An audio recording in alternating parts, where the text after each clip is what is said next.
Hello दोस्तों। सबसे पहले मैं आपसे रिक्वेस्ट करना चाहती हूँ कि वीडियो देखने के बाद सब्सक्राइब ज़रूर कर लीजिएगा। मैं इन वीडियोस को बनाने में बहुत मेहनत करती हूँ और इसी से मैं अपना खर्चा चलाती हूँ।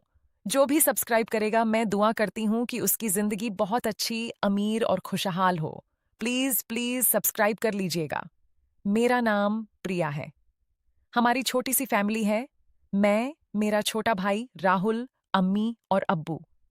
हम उत्तर प्रदेश के एक छोटे से गांव में रहते हैं, जहां खेतों की हरी भरी महक हर तरफ फैली रहती है। अब्बू खेतों में काम करते हैं और अम्मी घर संभालती हैं। हमारे पास दो छोटे कमरे हैं। एक में अम्मी अब्बू सोते हैं और दूसरे में मैं और राहुल। राहुल की उम्र सिर्फ 14 साल है और मेरी 18 साल। हम दोनों बहुत करीब थे। बचपन से ही राहुल मेरे साथ खेलता पढ़ता और हर बात मुझे बताता। लेकिन कुछ महीनों से सब कुछ बदलने लगा था। वो रात मुझे आज भी याद है। राहुल स्कूल से लौटा तो उसकी आंखें थोड़ी लाल थीं। मैंने पूछा, राहुल, क्या हुआ? पढ़ाई का बोझ ज्यादा हो गया क्या? उसने मुस्कुराते हुए कहा, नहीं दीदी, बस दोस्तों के साथ थोड़ा खेल खेल लिया। अब ठीक हूँ। मैंने उसकी बात मान ली और रात को हम दोनों जैसे हमेशा की तरह एक ही चटाई पर सो गए। लेकिन उस रात से शुरू हुआ वो सिलसिला जो मेरी नींद उड़ा गया। अगले कुछ दिनों में राहुल हर रात कमरे में आते वक्त थका हुआ लगता। कभी-कभी उसकी आंखें इतनी लाल हो जातीं कि लगता जैसे रात भर जागा हो। मैं पूछती तो वो कहता, दीदी, मेरा नया दोस्त विक्रम है। उसके पास एक खास जड़ी बूटी का काढ़ा है। वो कहता है कि इसे पीने से दिमाग तेज होता है और पढ़ाई में मदद मिलती है। मैंने थोड़ा ट्राई किया। मैं हैरान रह जाती। गांव में जड़ी बूटियां तो आम हैं, लेकिन राहुल जैसा लड़का जो पहले कभी ऐसी बातें नहीं करता था, अचानक इसकी तरफ कैसे मुड़ गया? फिर भी मैंने ज्यादा कुछ नहीं कहा। भाई छोटा था, गलती कर सकता था। धीरे धीरे बदलाव बढ़ने लगे। राहुल दिन में भी मेरे पीछे पीछे घूमने लगा। मैं खेतों में अम्मी की मदद करने जाती तो वो भी आ जाता। दीदी, यहाँ क्या कर रही हो? कहकर मेरे पास बैठ जाता। किचन में चाय बनाती तो वो दरवाजे पर खड़ा होकर देखता। पहले तो मुझे अच्छा लगता कि भाई इतना प्यार करता है, लेकिन अब वो नजरें अजीब लगने लगीं, जैसे वो कुछ ढूंढ रहा हो। स्कूल से भी उसकी छुट्टियां बढ़ गईं। पहले वो क्लास में टॉप करता था। अब्बू का सपना था कि राहुल पढ़ लिख कर बड़ा आदमी बने, गांव का नाम रोशन करे। लेकिन अब वो घर पर ही बैठा रहता और फोन पर कुछ देखता रहता। एक दिन मैंने उसे समझाया, राहुल बेटा, स्कूल क्यों नहीं जा रहा? अब्बू की मेहनत व्यर्थ न जाने दो। डॉक्टर बनने का सपना था ना तेरा? उसने गुस्से में जवाब दिया, दीदी, बस करो। स्कूल में कुछ नहीं सीखते। मैं घर पर ही पढ़ लूंगा। तुम ज्यादा मत बोलो। उसकी आवाज में वो पुराना प्यार नहीं था, लड़ने वाला अंदाज था। मैं चुप हो गई, लेकिन अंदर से परेशान होती रही। रातें अब और मुश्किल हो गईं। राहुल मोबाइल लेकर देर रात तक जागता। कभी-कभी फोन से अजीब आवाजें आतीं, जैसे कोई गेम खेल रहा हो या किसी से बात कर रहा हो। मैं लेटी-लेटी सुनती रहती। एक रात प्यास लगी तो उठी। राहुल जाग रहा था। स्क्रीन की रोशनी उसके चेहरे पर पड़ रही थी। उसकी आंखें पूरी तरह लाल थीं। मैंने पूछा, क्या देख रहा है बेटा? वो चौंक कर फोन छिपाने लगा और बोला, कुछ नहीं दीदी, बस पढ़ाई का वीडियो। सो जाओ। लेकिन मुझे शक हो गया। अगले दिन राहुल स्कूल गया हुआ था। उसका फोन बिस्तर पर पड़ा था। मेरा मन डर रहा था, लेकिन जिज्ञासा ज्यादा थी। मैंने फोन उठाया। पासवर्ड पता था, हमारा जन्मदिन। खोला तो अंदर कई सारी वीडियो थीं, गेमिंग के वीडियो, लेकिन कुछ अजीब चीजें भी।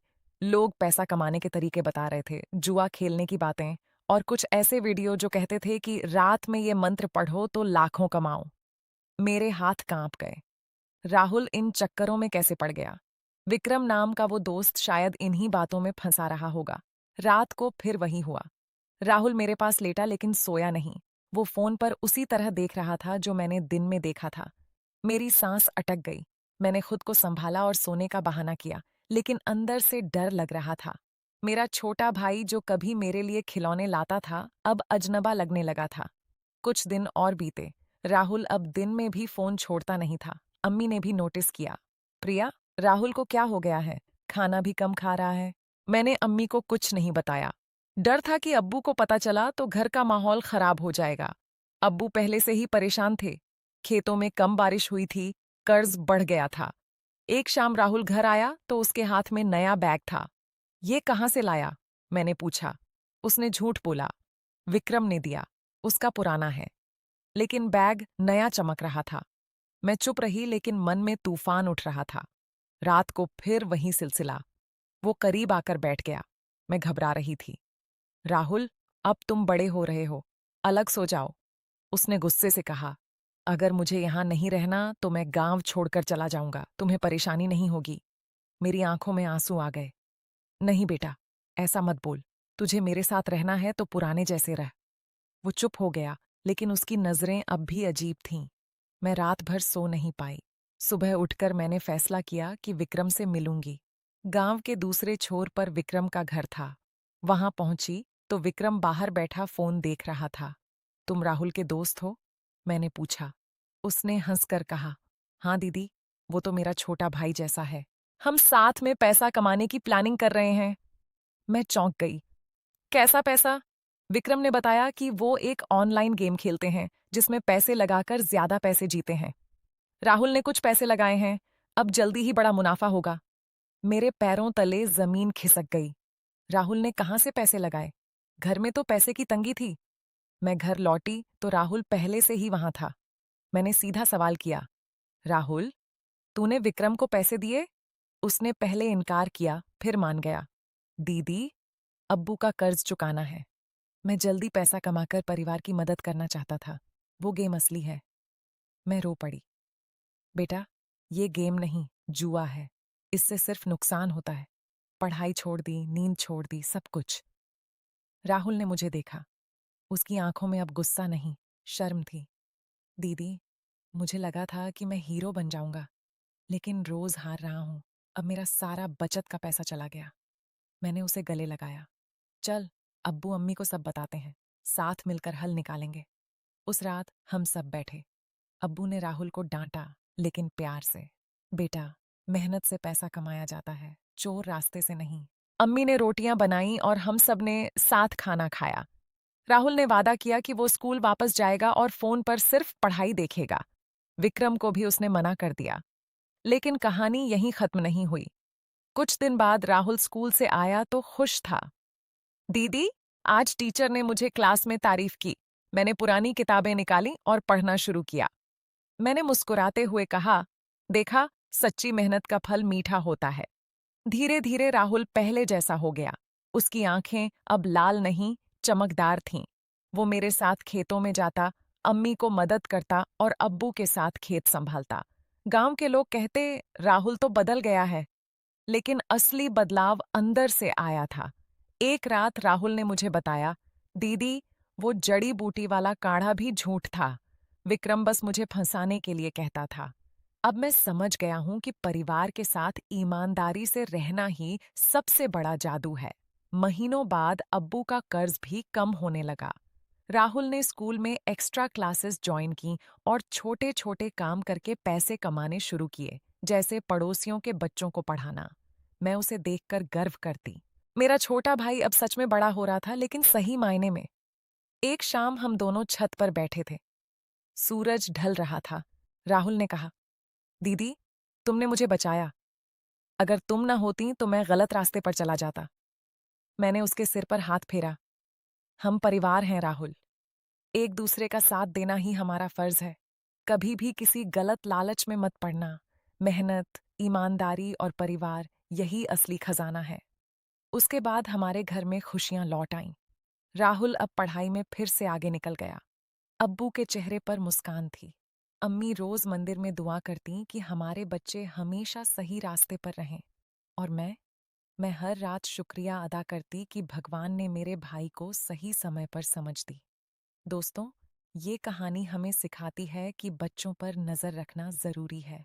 आजकल मोबाइल और गलत दोस्त आसानी से बच्चे को बिगाड़ सकते हैं, लेकिन प्यार और समझदारी से सब ठीक हो सकता है। अगर आपका भी कोई छोटा भाई या बहन है तो उनके साथ समय बिताइए, उनकी बात सुनिए। गलती होने पर डांटिए मत, समझाइए, क्योंकि परिवार ही सबसे बड़ा सहारा है। राहुल आजकल गांव के स्कूल में टॉपर है। लोग उसे देखकर कहते हैं, ये वही लड़का है जो एक बार गलत रास्ते पर चला गया था, लेकिन वापस आ गया। और मैं सोचती हूँ कि जीवन में ट्विस्ट आते हैं, लेकिन सही फैसला लेने से सब संभल जाता है। कई बार मैं सोचती हूँ कि अगर उस दिन मैंने फ़ोन न चेक किया होता तो क्या होता? शायद राहुल और गहरे दलदल में फंस जाता, लेकिन भगवान ने मुझे ताकत दी। अब हम सब मिलकर सपने देखते हैं। राहुल डॉक्टर बनेगा, मैं उसकी मदद करूंगी, अम्मी-अब्बू खुश रहेंगे। एक दिन राहुल ने मुझे एक डायरी दी। उसमें लिखा था, दीदी, तुम मेरी हीरो हो। तुमने मुझे सिखाया कि लालच अंधा करता है, लेकिन परिवार रोशनी दिखाता है। पढ़कर मेरी आंखें नम हो गईं। गांव की शामें अब पहले से ज्यादा सुंदर लगती हैं। हम सब साथ बैठकर बातें करते, हंसते। राहुल अब फोन कम इस्तेमाल करता है। पढ़ाई का समय फिक्स है। विक्रम भी अब दूर रहता है। उसने खुद माना कि वो गलत था। मैं आपसे कहना चाहती हूँ कि अगर आपके घर में भी ऐसा कुछ हो रहा है तो चुप मत रहिए। बात कीजिए, समझाइए, क्योंकि एक छोटी सी गलती पूरे परिवार को परेशान कर सकती है, लेकिन सच्चा प्यार सब ठीक कर देता है। राहुल की कहानी यहीं खत्म नहीं होती। वो आगे बढ़ रहा है, हर दिन नई सीख के साथ, और मैं उसके साथ हूँ, हमेशा। कहानी जारी रखते हुए विस्तार। उसके बाद के दिनों में एक नया संकट आया। गांव में सूखा पड़ गया। खेत सूखने लगे। अब्बू परेशान थे। राहुल ने कहा, दीदी, अब मैं मदद करूंगा। उसने स्कूल के टीचर से बात की और गांव के बच्चों को ट्यूशन शुरू कर दी। महीने के अंत में जो पैसे मिले वो अब्बू को दे दिए। अब्बू ने आंसू पोंछते हुए कहा, मेरा बेटा अब सच में समझदार हो गया।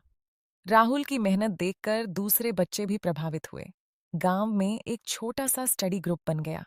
शाम को सब बच्चे हमारे घर के आंगन में बैठकर पढ़ते। मैं पानी और नाश्ता देती। राहुल उन्हें समझाता। धीरे धीरे गांव का माहौल बदलने लगा। लोग कहते, प्रिया के भाई ने सबको जोड़ दिया। एक त्योहार आया, दिवाली। हमने घर सजाया। राहुल ने अपनी कमाई से छोटी छोटी मिठाइयां लाईं। हम सब ने साथ पटाखे नहीं जलाए, बल्कि दिए जलाए और प्रार्थना की कि सबका भला हो। उस रात राहुल ने मुझे कहा, दीदी, वो पुरानी गलतियां याद आती हैं तो डर लगता है, लेकिन तुम्हारे सहारे मैं निकल आया। मैंने जवाब दिया, बेटा, जीवन में गलतियां होती हैं, उन्हें सीख बनाना जरूरी है। तूने किया, इसलिए आज तू इतना अच्छा है। समय बीतता गया। राहुल हाई स्कूल में पहुंच गया। उसकी परीक्षा अच्छी हुई। अब्बू का कर्ज पूरा उतर गया। अम्मी की सेहत भी ठीक हो गई। हमारे छोटे से घर में अब हंसी गूंजती है। मैं सोचती हूँ कि कितनी कहानियां ऐसी होती हैं जहां बच्चे गलत रास्ते पर चले जाते हैं, लेकिन सही समय पर सही कदम उठाने से सब बदल जाता है। इसलिए माता-पिता और बड़े भाई-बहनों को सतर्क रहना चाहिए। बच्चों की छोटी-छोटी आदतों पर नजर रखिए। उनका मोबाइल चेक कीजिए, उनकी बात सुनिए। राहुल आज भी कहता है, दीदी, तुम मेरी गार्जियन एंजल हो। और मैं मुस्कुरा देती हूँ। ये थी मेरी छोटी सी लेकिन सच्ची कहानी। उम्मीद है आप सबको पसंद आई होगी। अपनी जिंदगी में भी परिवार को पहले रखिए। ईमानदारी न छोड़िए, मेहनत कीजिए, सफलता जरूर मिलेगी। अब राहुल बड़े होकर गांव के लिए कुछ अच्छा करना चाहता है। शायद स्कूल बनाए या खेती के नए तरीके सिखाए। मैं उसके सपनों का साथ दूंगी, क्योंकि भाई बहन का रिश्ता सबसे पवित्र होता है। दोस्तों, कहानी लंबी हो गई, लेकिन हर शब्द सच्चा है। अगर आपके जीवन में भी कोई ऐसा मुश्किल वक्त आए तो हिम्मत मत हारिए। बातचीत से सब हल हो जाता है। प्यार से सब ठीक हो जाता है। शुक्रिया।